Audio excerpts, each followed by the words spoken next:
La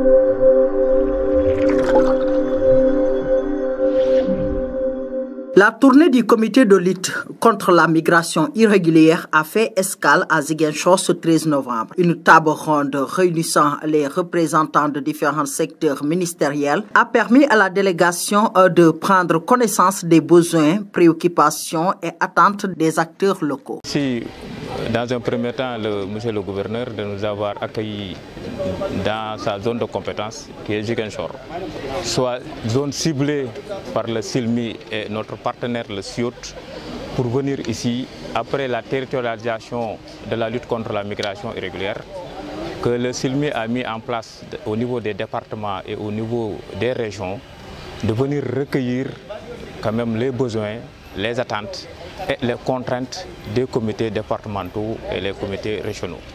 Le Ziguinchor est une étape. Après Mbour, Ziguinchor, on va faire Kolda, Kédougou et terminer par le nord. Donc ça permet au comité quand même de garder de plus près, de venir vers les acteurs locaux quand même pour plus efficacement lutter contre la migration irrégulière. Les résultats attendus, comme je l'ai dit, c'est recueillir leurs besoins, de recueillir les contraintes pour mieux, qui va nous aider à mieux lutter contre la migration. La rencontre présidée par l'adjoint au gouverneur chargé du développement a servi également de présentation de la situation baissière de la migration irrégulière dans la zone. Donc je viens de présider la réunion du comité régional de lutte contre la migration irrégulière, qui est une instance mise en place dans la région par le gouverneur de région, et que justement c'est une déclinaison du comité interministériel de lutte contre la migration irrégulière qui a été mise en place en 2024.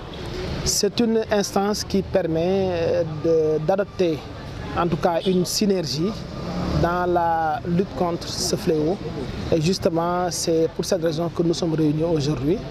Et nous pouvons retenir globalement que d'abord la situation a été présentée par le SILMI, notamment la situation de la migration irrégulière qui est suivie. Et de cette situation, nous en avons décelé qu'il y a effectivement une baisse des tentatives d'émigration irrégulière, une baisse en termes de candidats, une baisse également en termes surtout d'embarcation également interceptées. L'occasion a été mise au profit pour échanger sur les stratégies d'accompagnement, les défis spécifiques de la région et les pistes d'action visant à renforcer la prévention et les alternatives économiques pour les jeunes tentés par l'aventure clandestine.